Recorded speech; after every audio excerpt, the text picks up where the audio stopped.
Welcome to the Sidekick Show, where we have a new intro every single week. My God, all the remixes.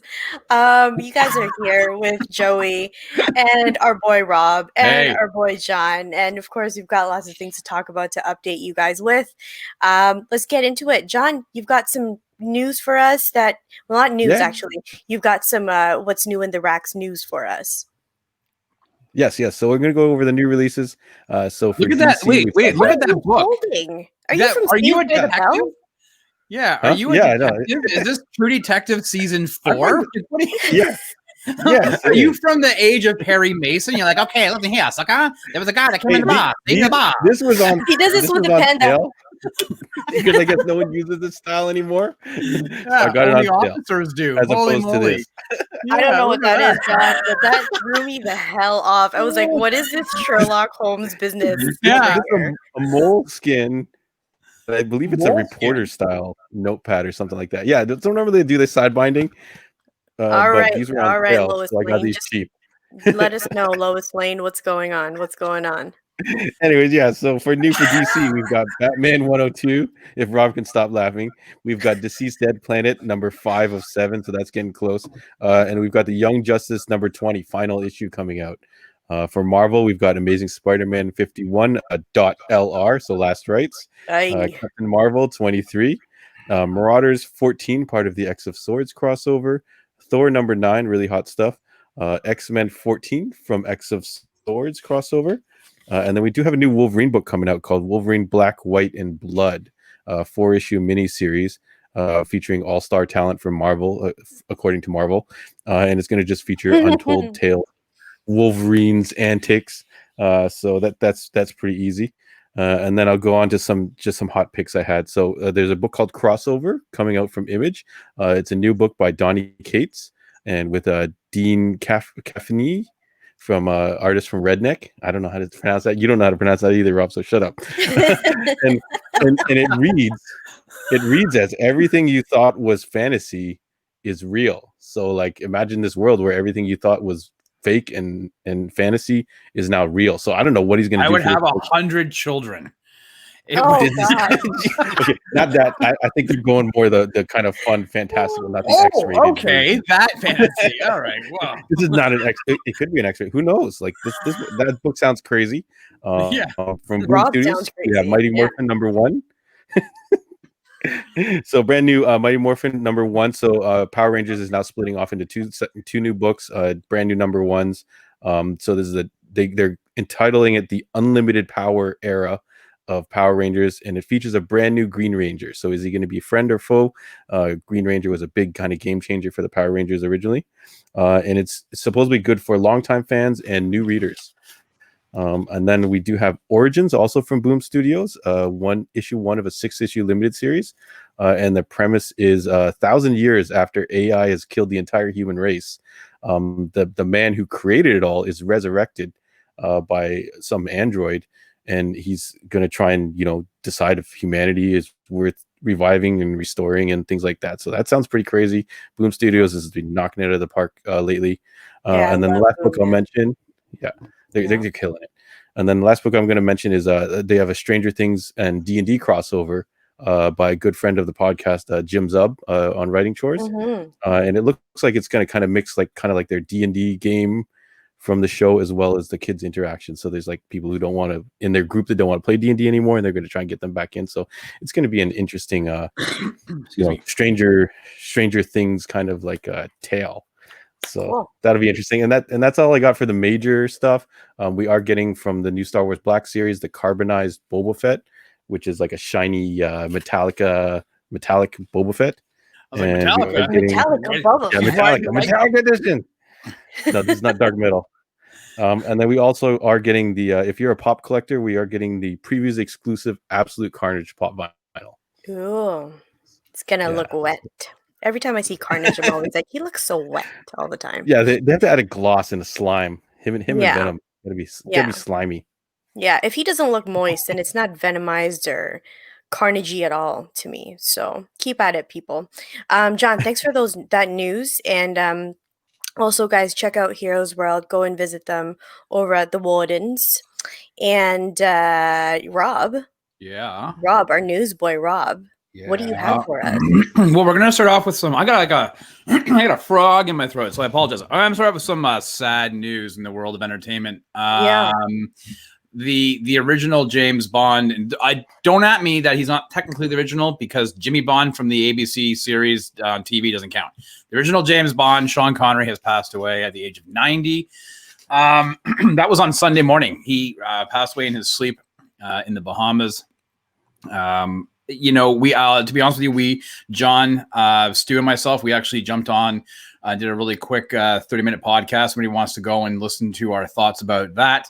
You know, go on to YouTube where you're watching this, or if you're subscribed to the iTunes or Google Play feeds, go and we talk all about it. And I think we are going to be doing, and I'm hoping at some point in the next 6-7 months, we'll be doing a retrospective of all the James Bond movies. I'm a huge Bond fan. There's a lot of information and lore in there, so I'm excited for that. But yeah, I mean, not only was he the original James Bond, you know, he was Indiana Jones' dad. He was the Spanish swashbuckling hero Ramirez in Highlander. He was in The Rock, which is, I think, John's personal favorite movie of his. Oh, yeah. He was in a lot. Oh, and John also has an affinity for Dragonheart. So he was a dragon. Yeah. So Sean Connery has an animated dragon. So that's pretty sad. But we're going to shift focus from Sean Connery, and there is no good segue to this. No, there isn't. No, there's not. Big loss for sure. Last week, Netflix came out and with a really strange teaser that came out of nowhere. And Netflix is teaming up with two of the creative directors from Ubisoft to do an Assassin's Creed live action series. Now, I have not seen the movie with Michael Fassbender. I don't know why. I've just never gotten around to it. Also, I don't really have any interest in it. The Assassin's Creed, the games, I mean, a hugely popular franchise. I heard it was okay. The movie, I heard it was okay. Got panned by critics, but people I've talked to that have watched it said it's fun. Yeah. I'm also very surprised that Rob hasn't seen it, because I feel like Rob has seen just random I've seen everything. Yeah. This one, for whatever reason, I didn't see it. Assassin's Creed, the game series, started out in 2007. We are hitting the 12th major, or 11th or 12th major release under the Assassin's Creed banner, coming out this month in November with Valhalla. So that's almost one a year. So we don't know anything about the show. We don't know showrunners. We don't know actors. We don't know plot. We don't know a date of when it's coming. It could be 2026. You don't know the setting? Yeah. Like, is it modern? Is it Vikings? Is it Roman mythology? It could be pirates. Native Americans, like they did in a few games ago. No idea. All we know is that they are working with Netflix to create this live action show. Hey, obviously things are going well with The Witcher. Netflix is doubling down on the video game properties. Speaking about video game properties, Fortnite, again, another creative director, was on a podcast, and he came out and said that this Marvel tie-in that is currently, that's been around since August and will finish up near the end of this month of November, that is just the beginning, and that they have Marvel content coming for many, many years. So what that means, who knows? I mean, every 3.5 months or so, they reboot. It's a brand new skin almost, or a new world starts over, a brand, a theme, whatever the case may be. So last time, in the summer, it was like underwater. Aquaman was a big thing, and then now it's been Marvel. And I know that coming, they've been releasing some information. Galactus is coming in the next couple of weeks. Oh my God. So they have Marvel and DC. So you can have a DC skin and interact with a Marvel character right now? Yeah. That's cool. Yeah. Expensive. So yes, it is. Trust me. My credit card bills, when I see my son keep buying these skins, is killing me. But at any rate, sorry, quickly, Rob, what is exactly, do you know exactly what's entitled in like each reboot? Like, do you start back at level 1? Is that what you mean? Yeah, you do. So what you do is you have to complete this battle pass. It's 100 levels, right? And you're essentially, it's XP. There's challenges every week. And then every kill, every box you open, everything you do, whether it's a battle royale, it's a battle royale, right? It's it's 100 people and off you go, right? There can be only one. Like, like John's favorite Highlander. With Ramirez. So at any rate, but yeah, so and then you get up to level 100, and then there are special perks that go afterwards. So right now, if you're in between levels 101 and 140, there's like 5 skins that they've put silver on. So 140 is Wolverine, and he's all silver, like metallic looking, and I gotta say, it looks pretty sick. So we are entering in right now. For the last 2 weeks, they've been doing this Fortnite thing, which is like a Halloween, and I'm really tired. I'm sick of it. I hate it. It ends tomorrow. I'm very excited, and then they get back to the proper Marvel stuff, and they'll finish off the month. Galactus is coming. There's some more surprises. Ghost Rider skin. So for those who are Fortnite fans, keep your eye out. There's a Ghost Rider skin in the next week or so that's coming down. Better be a motorbike. Yeah, you'd be. Yeah, well, you got to play Fortnite to understand. You will probably have the motorbike in some capacity. It might just be a glider. I know there's a hella walking involved in Fortnite if you're like on the edge of the map. Yeah. Well, there's ways to get around. But listen, man, you know what? I gotta say, I'm a mark, man. I don't like the building aspect of things, but man, I'm good at shooting. So, well, I'm not a great engineer, but I'm all right in combat. So I'm all for it. It's been a lot of fun. This Marvel integration has been a lot of fun. And the fact that they're not just ditching it, and maybe next year, maybe it'll be a yearly event. They'll be tying it into the comics and everything else like that. So it's obviously this synergy between the two companies is going to keep going. Yeah. Now, John had mentioned Boom Studios and Power Rangers have got this new comics. Well, guess what? They are rebooting, not Boom, but Mighty Morphin Power Rangers are being rebooted. I think it's Hasbro owns the rights now. Yeah. Is that right, John? Is it Hasbro? They're producing the toys, so I would assume. Yeah, I think that they own rights. So they are rebooting the movie franchise, and they've tapped Brian Edward Hill, who's a massive DC writer. You may know some of his stuff. He did American Carnage. It was like a 9-issue limited series under Vertigo's label before Vertigo went away. He did a nice, amazing detective comics run after James Tynion. He did the Batman and the Outsiders. So he's written a lot of cool stuff. He's been tapped to rewrite this Mighty Morphin Power Rangers reboot. I grew up, like I was in my late teens, early 20s when the first Power Rangers stuff dropped. So I was outside of that. It wasn't my jam. I watched it because I was a fan of Voltron, and it reminded me of that stuff. I actually didn't mind the reboot from a few years ago. I took my son, and I thought it was not bad. Did you guys ever see it? Sorry, the reboot for Power Rangers? The movie, yeah. Yeah. There was like two of the girls, actually big fans of them. One, the Pink Ranger, played by Princess Jasmine, essentially. And Right. The Yellow Ranger, Trini, they put Very. a little I bit was of going to the- say a doppelganger for Joey with she's wearing her hat and all her gear and stuff like that. That's right. the Yellow Ranger? I think it's the Yellow Ranger. Yeah, she was the one with the backpack and the. Oh, man, that's- and the knit cap. John, that was like the best compliment ever. I can't even remember. That was, you know who I was that like, is? I think Joey's in this movie. That is Becky G, yo. That's Becky G. That's my girl, Becky G. Like, Oh, there you go.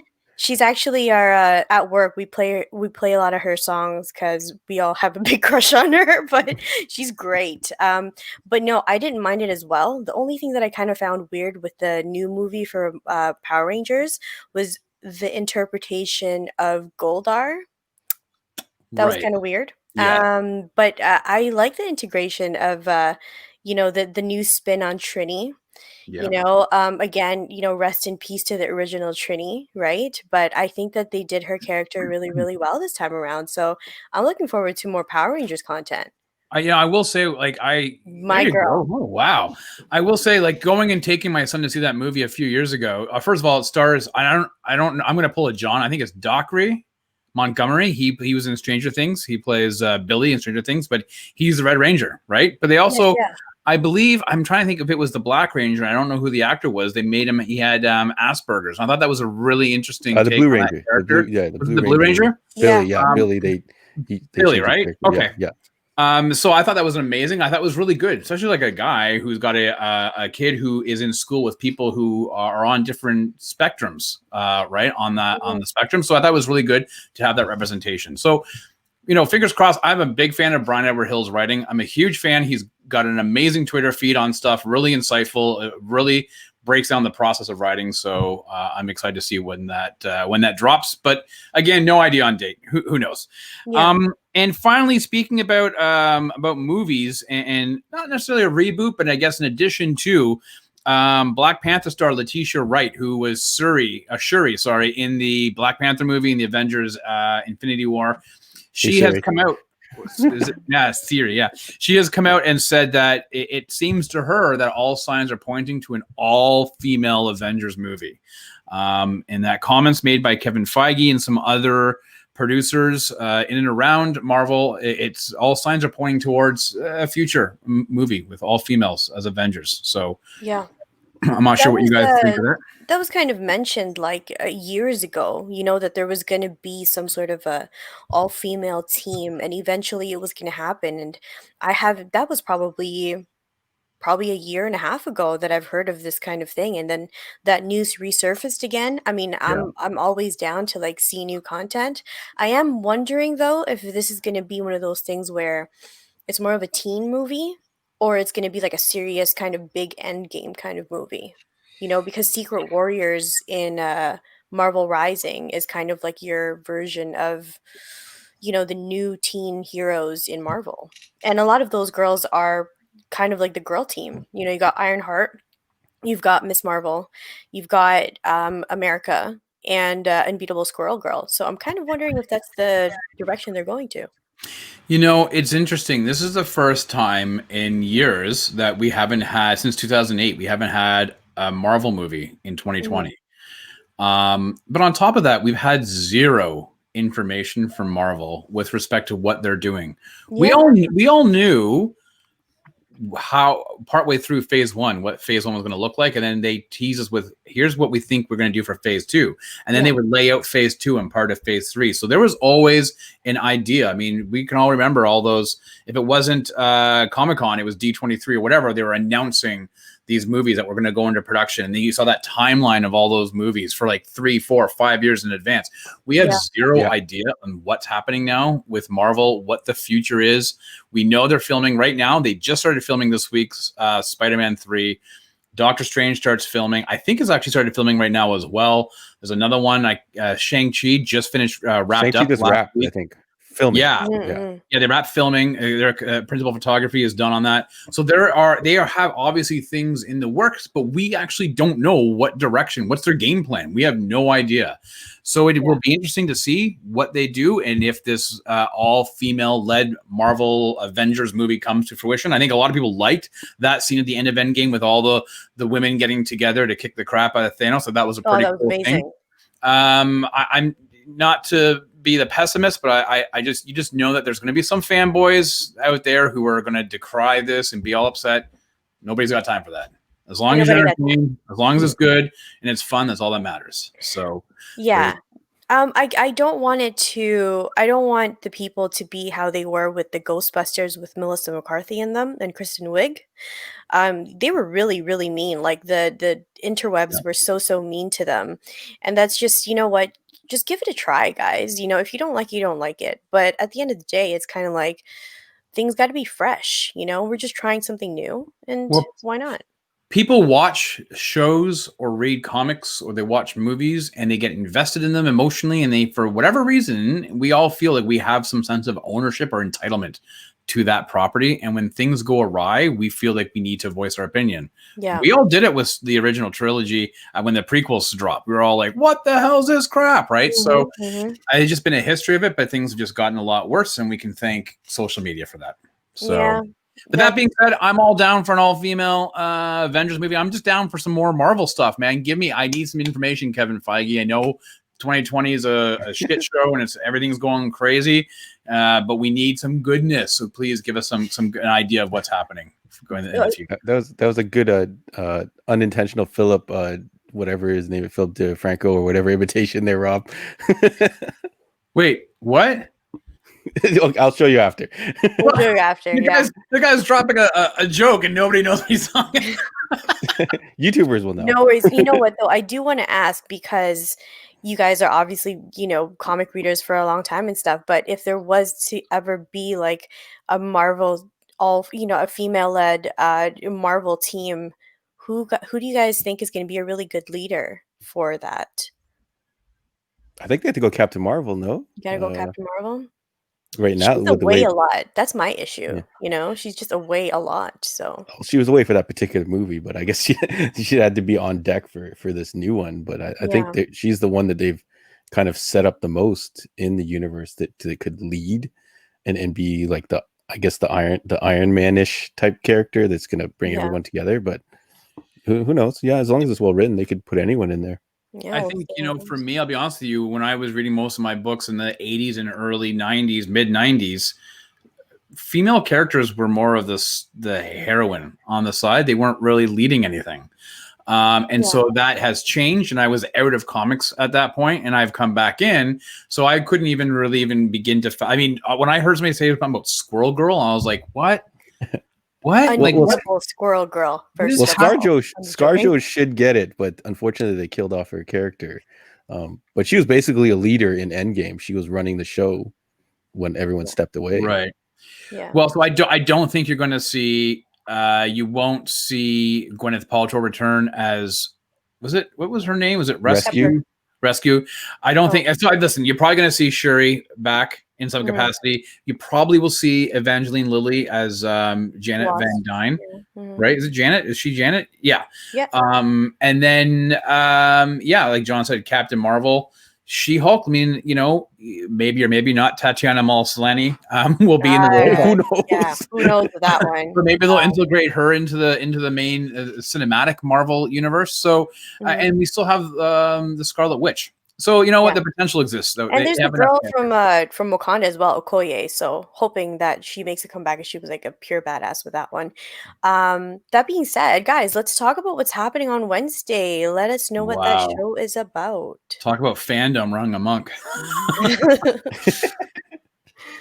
John, what do Okay, we yeah. So for this week's show, we are talking Star Wars collectibles and merchandise. We open the show with, and then we close the show with our Mandalorian season 2, episode 1 chat. Which, if you watched our previous episode, which was about Mandalorian season 1 recap, you're I don't know, you're gonna hear some some Andre Unleashed for that one.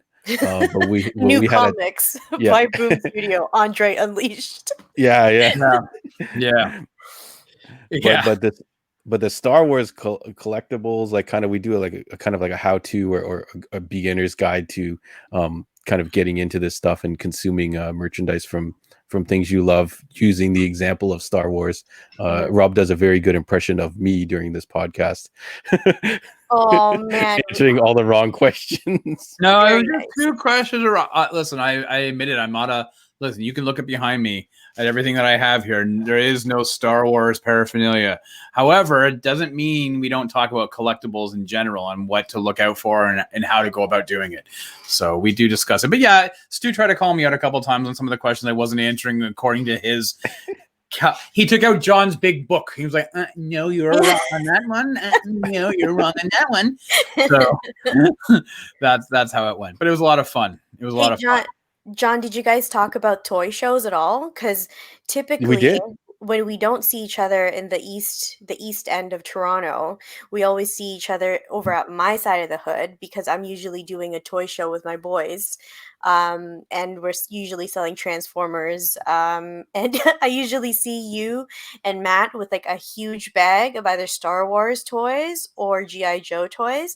But here's the kicker, guys: none of it is for them, especially the GI Joes, because there's a man in the podcast that makes them truck an hour to go over my way so that they can buy him. That used to be the case. Yeah, Andre, like the first couple of shows, he would make us bring home like these stacks of he'd be like, "Oh yeah, by the way, can you bring these back from this vendor?" And it'd be like a giant box of GI Joes. But now we've moved on. Andre's got a lot of stuff for his collection, and he's very specific on what he wants now.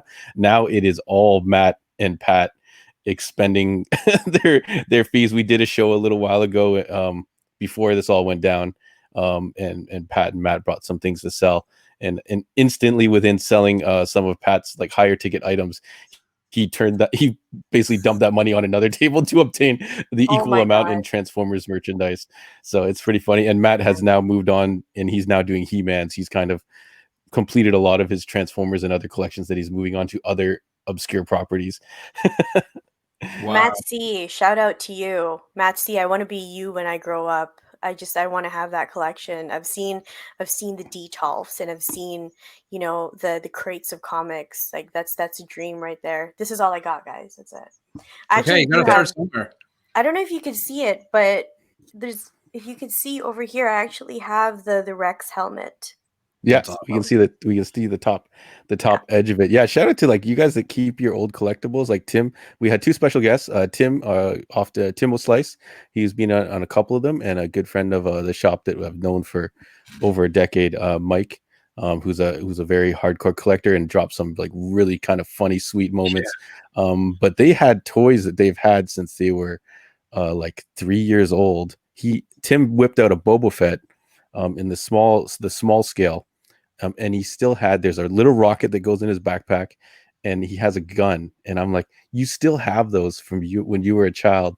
And think about my childhood toys. I used to have, for an example, I had a Knight Rider car kit, and if you looked at it now, it looked like it was left in the bad part of the neighborhood. It had no doors, no windows, no wheels, like it's like stripped. All the electronics are missing from it. So like I don't know how these guys It's like, why kept would you leave all Kit the and Jane and Finch, John? yeah, Like, yeah. why do this? It literally looks like it's like I should post a picture of it, but it literally looks like it was stripped. Someone just left it parked for like a week or something. But Tim had all the pieces. So that Boba Fett he showed during the show with all his accessories is maybe worth 40 Wow. plus dollars. Whereas if you didn't have that pistol and rocket, it'd be worth $2 to $5.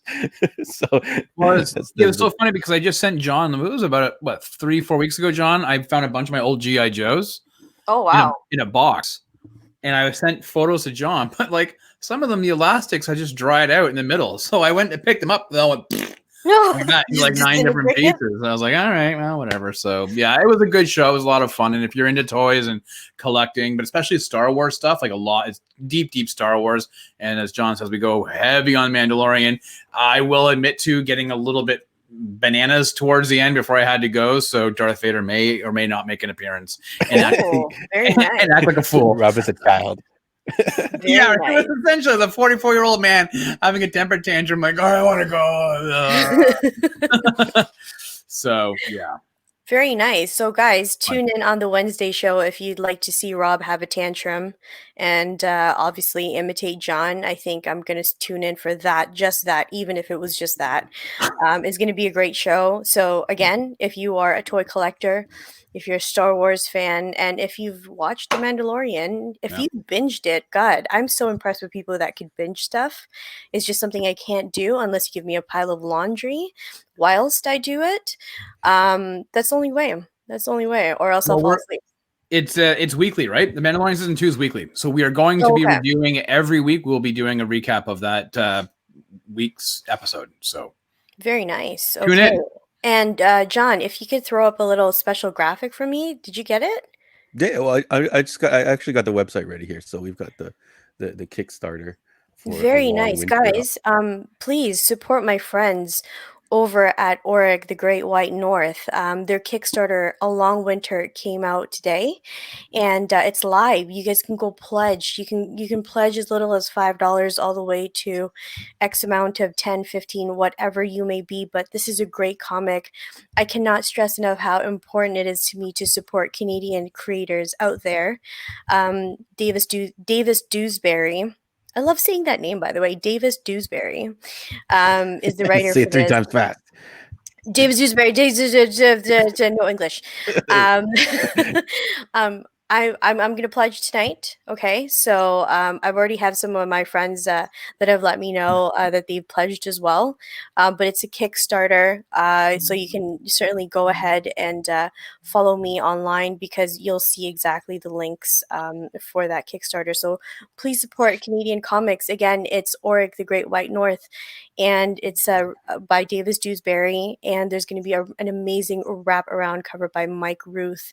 If you guys don't know Mike Ruth, he draws good monsters, man. He's my favorite. When he draws the Thing or when he draws the Hulk, as you can see, very, very big fan of those guys. You don't know, man. You don't know the Mike Ruth talent until you see it. So yeah, That's awesome. there you go. That's my news. So Rob, where can we follow you? You can follow me on Instagram and the Twitter at Rob Gadet. And The if I could Twitter. just take a quick second, this is dropping on Tuesday, November the 3rd. And I know that we get some friends of ours in the US who watch. Please vote, which way you want to vote. Doesn't make a difference as long as you get out and vote. Please Yes. do so. Today is your election day, so make your voices heard. Yeah. Although agreed. vote the guy out would be good. And John. Yeah, quick I'll add a shout out too as well. Shout out to Jimmy Chung, who was recently on our podcast, who had his baby boy just the day before we recorded the podcast. So I believe Saturday. So Nice. that is Connor Kent Chung. Big congrats to Jimmy, and I Oh, look forward to seeing cute. him That's awesome. be a father and the wild things he does. And things like that. I think he's gonna have a blast. But you can follow us at Heroes World Online on the Facebook, Instagram, Twitter, as well as if you're looking for the podcast. So this, as well as the main podcast, on any of the feeds, Heroes World Podcast. Very cool. Joey, And- where about you? Where can we find you? Yeah, you can find me in the outskirts of so you can find me on Instagram at the Captain Canary. You guys see it over there on YouTube. It's very little in my screen, but I think No, it's big. you see it at the Captain Canary anyway. Linktree bio, of course, on that Instagram. Guys, I post as much as I could when it comes to my Insta stories, so you'll always know the latest and greatest with Canadian talent, especially, and also what's going on in the shows. And I try to update you guys with a little bit of toy photography as well. So go on and check that out. I did get called out, by the way, because I posted the Guardian, the Alpha Flight Guardian, and I'm technically from Chapter House. They're like, betrayal, and I'm like, no, full love. We can mod that figure into a Captain Canuck figure for Please sure. do. We I've should always definitely- wanted. We'll the whole definitely have team. to switch that up for you. Yeah, please do, because I'm getting slack over it, but I'm getting a lot of likes, so There you go. But anyway, guys, until next time, these are your sidekicks. We'll see you guys next week. See you, everybody. Go vote. Bye.